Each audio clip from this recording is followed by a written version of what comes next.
So let's review the 4-step process then to calm. Very simple. What's the first step, audience?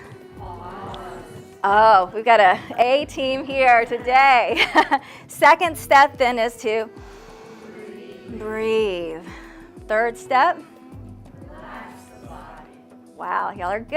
And then the 4th step?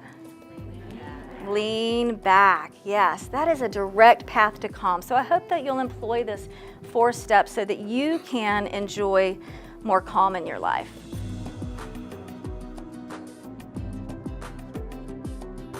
And taking their mindfulness class helped me through so much, being able to stay in the moment with everything and just staying calm, having clarity, all the C's of mindfulness I was able to use. And it was a wonderful experience and they helped me very much.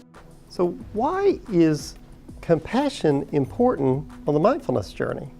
What does that have to do with mindfulness? Well, it turns out that we're largely our own worst critics, right? So the ways in which we speak to ourselves at times can be judgmental, harsh, even unforgiving. And it's very interesting about this because we can be very judgmental about other people. That's really true, right? But it turns out the person that we're often most judgmental about is ourselves, holding ourselves to some impossible standard.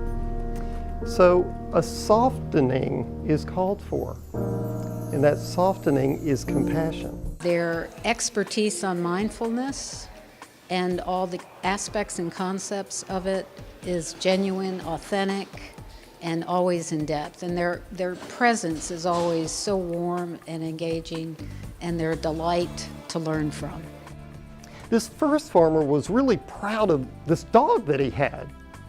So he says to the second one, he says, watch this. He gets the dog and he puts the dog on top of the water. The dog walks across the water, snags a fish, and comes back into the boat. The first farmer turns to the second one. He said, well, what do you think about that? Second farmer was shaking his head. He said, I knew that dog couldn't swim. It's like no matter what the positive evidence, there's always a negative spin on it, right? But we can be that way ourselves. So it's just that encouragement to that part of yourself that you do have within you to be more positive and to make these sort of choices.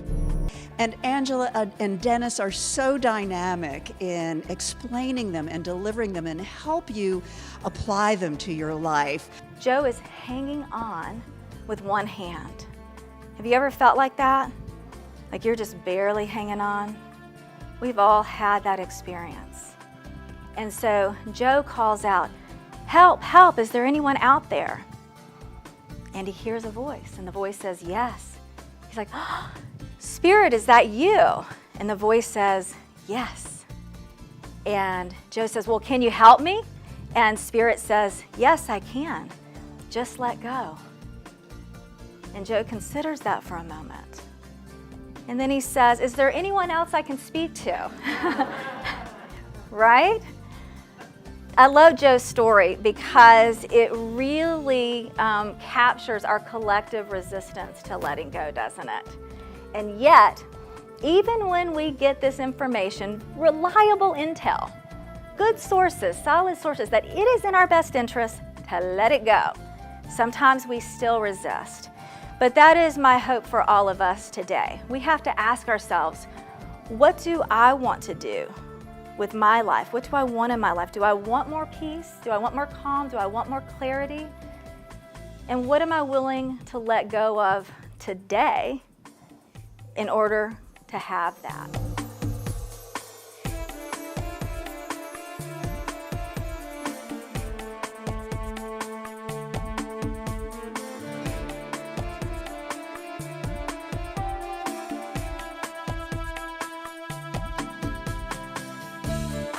The Butterers message is always informative, it's always enriching, engaging. What I've learned about mindfulness from Angela and Dennis has absolutely changed my life.